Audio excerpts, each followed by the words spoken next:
नमस्कार। आज का वीडियो एक कमेंट पर आधारित है। आपको मैं कमेंट पढ़कर सुना देता हूँ। वंदना कुमारी जी का कमेंट है कि गवाह अपना रिश्तेदार हो तो क्या वो गवाही देने से मना कर सकता है। इस विषय पर चर्चा करें आज के इस वीडियो में। इससे पहले मैं आपको बता दूं कि आप इस चैनल पर पहली बार आए हैं और आपने अभी तक इस चैनल को सब्सक्राइब नहीं किया है, तो मेरा आपसे निवेदन होगा हर बार की तरह ही कि आप इस चैनल को सब्सक्राइब कर लें, साथ ही बेल आइकन भी अवश्य दबा लें ताकि आपको मिलती रहे मेरे प्रत्येक वीडियो की जानकारी। आज हम बात करते हैं वंदना कुमारी जी के जो कमेंट हैं उस पर कि सर गवाह मेरा रिश्तेदार है, कोर्ट में गवाही देने से मना कर दे तो क्या होगा, क्या वह ऐसा कर सकता है।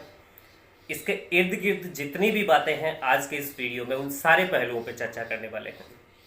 सबसे पहले क्या होता है कि आप दो चीज़ें माने, एक तो सरकारी डिपार्टमेंट, गवर्नमेंट ऑफिसर्स, ऑफिस जो होते हैं गवर्नमेंट ऑफिस, उनकी बात कर रहा हूँ। दूसरा कोर्ट्स यानी न्यायालय की। गवर्नमेंट जो ऑफिस हैं वो या फिर कोर्ट किसी व्यक्ति को बुलाने के लिए, चाहे गवाही देने के लिए, दस्तावेज पेश करने के लिए समन इशू कर देते हैं। लॉ स्टूडेंट हैं तो सीआरपीसी सेक्शन 91 देखना एक बार आप, जो डॉक्यूमेंट प्रोड्यूस करने के लिए किसी व्यक्ति को बुला सकता है, कोर्ट बुला सकता है या कोई अथॉरिटी है गवर्नमेंट वो बुला सकते हैं। इसे रिलेवेंट सेक्शन है इसलिए बताया मैंने। तो अगर किसी भी व्यक्ति को समन किया गया है गवर्नमेंट डिपार्टमेंट के द्वारा, न्यायालय के द्वारा गवाही देने के लिए, तो ऐसी दशा में वह व्यक्ति मना कर दे कोर्ट में जाने से, गवर्नमेंट ऑफिस में जाने से, तो क्या होगा। और अगर वह व्यक्ति कोर्ट में, गवर्नमेंट ऑफिस में चला जाता है और जाने के बाद गवाही देने से इनकार कर देता है कि मैं इस विषय पर गवाही नहीं दूंगा, तो क्या होगा। आज के इस वीडियो में जानेंगे। क्या कोई रिश्तेदार हो तो ऐसी दशा में वह गवाही देने से इनकार कर सकता है, इस पे क्या लीगल पहलू हैं, आज के इस वीडियो में जानेंगे। अब बात करते हैं गवाही देने के लिए कोर्ट ने सबसे पहले समन इशू किया। क्रिमिनल मामला है, समन इशू कर दिया कोर्ट ने। अब कोर्ट क्या करता है कि जब भी कोई व्यक्ति को समन इशू करता है साक्षी के रूप में आने के लिए, तो ऐसी दशा में उस पर समन की तामील करवाई जाती है। जो निकटवर्ती जो पुलिस स्टेशन होता है उसको सेंड कर दिया जाता है और वह व्यक्ति वहां जाता है और उस व्यक्ति पर समन की तामील करवा देता है। एक कांस्टेबल जाता है, उसके बाद वह व्यक्ति कोर्ट में हाजिर हो जाता है। अगर नहीं हाजिर होता है तो ऐसी दशा में कोर्ट जो गवाह है, जो साक्षी है, उसके लिए भी बीडब्ल्यू वारंट जारी कर देता है, यानी जमानतीय वारंट इशू कर देता है, बेलेबल वारंट इशू कर देता है। क्योंकि उनके ऊपर प्रॉपर तामील हो चुकी थी, उसके बाद भी कोर्ट के आदेश को उन्होंने माना नहीं और वो कोर्ट में हाजिर नहीं हुए। आईपीसी का सेक्शन देखे 174 इसी के संबंध में बात करता है कि किसी व्यक्ति को समन इशू किया गया, वह व्यक्ति कोर्ट में हाजिर नहीं होता। तो ऐसी दशा में जो आईपीसी का सेक्शन 174 है, अगर विभाग के किसी गवर्नमेंट जो सरकारी कार्यालय हैं उनके संबंध में उन्होंने कोई समन इशू किया है, तो ऐसी दशा में 1 माह के कारावास और 500 रुपए के जुर्माने की बात की जा रही है। और वही समन अगर न्यायालय ने किया है तो ऐसी दशा में वह कारावास 1 माह से बढ़कर 6 माह तक का हो सकता है।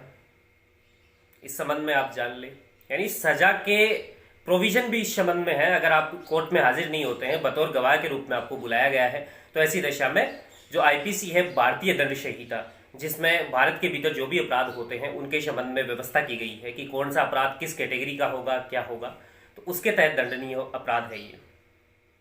कोर्ट ने बुलाया, आप नहीं गए, समन किया, फर्स्ट बार में मैंने बताया कि बीडब्ल्यू जारी हो गया, बेलेबल वारंट जारी हो जाता है, और फिर भी अगर आप पर तामील हो जाती है, आप कोर्ट में नहीं जाते हैं, तो ऐसी दशा में कोर्ट गवाह का भी, साक्षी का भी एडब्ल्यू यानी अरेस्ट वारंट इशू कर देता है, गिरफ्तारी वारंट जारी कर देता है। और फिर उसके बाद में पुलिस स्टेशन से कांस्टेबल जाता है, उस व्यक्ति को गिरफ्तार करता है और कोर्ट में पेश करता है।